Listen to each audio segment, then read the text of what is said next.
So, question, are you okay if your theology or your understanding of something is challenged?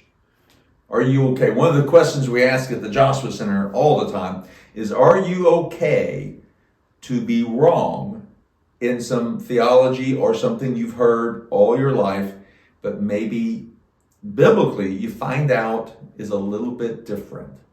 Now, to be clear, I'm not suggesting that we give up our essentials. Of course not. I've said before, for those of you in the Joshua Center and maybe even in other places, I've said, you take the essentials of your faith. There aren't like a ton of them, but there are some essentials. You hold them tight. You can't pry open this hand, okay? But then the others, you just hold loosely. See how I'm doing this? Tight with some of the essentials, right? All the essentials. But there's a whole lot in the Bible that I have to hold loosely because we don't know. Could it be different than what we've always thought? So this is that passage in Hebrews that question comes into play. Hebrews 11:29, one verse for this devoted series, for this devoted. It was by faith that the people of Israel went right through the Red Sea, as though they were on dry ground. But when the Egyptians tried to follow, they were all drowned.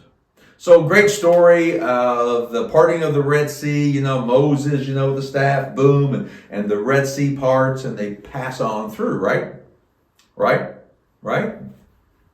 All right, so the Hebrew word, so this passage, this actually happens, is in Exodus 14. So you go all the way back to Exodus 14. This is how you do really good Bible study. You see something in Hebrews 11:29, and then you say, well, let me refresh my memory. I go back into the actual story. And in Exodus 14, verse 22, it talks about how the people of Israel went right through the Red Sea.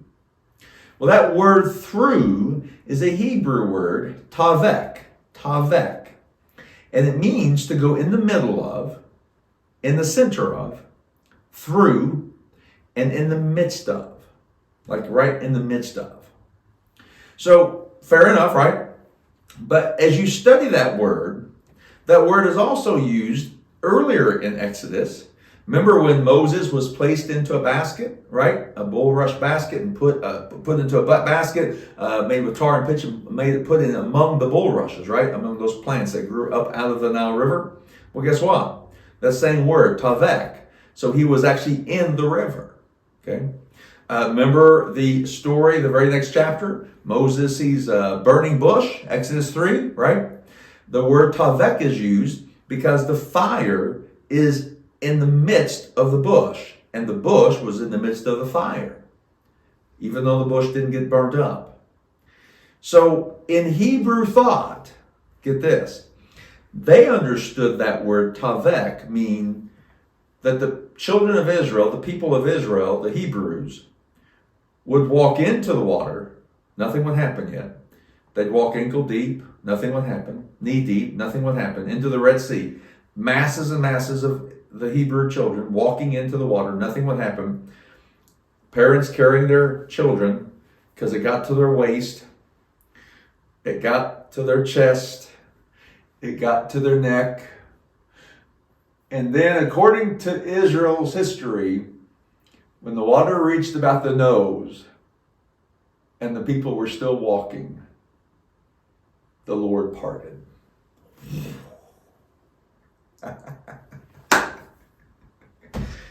Ooh. I know it's different.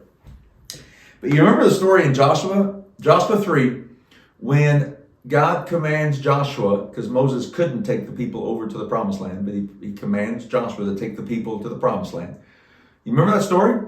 The priest, the high priest, were carrying the Ark of the Covenant. And remember what happened to the River Jordan, which was at flood stage?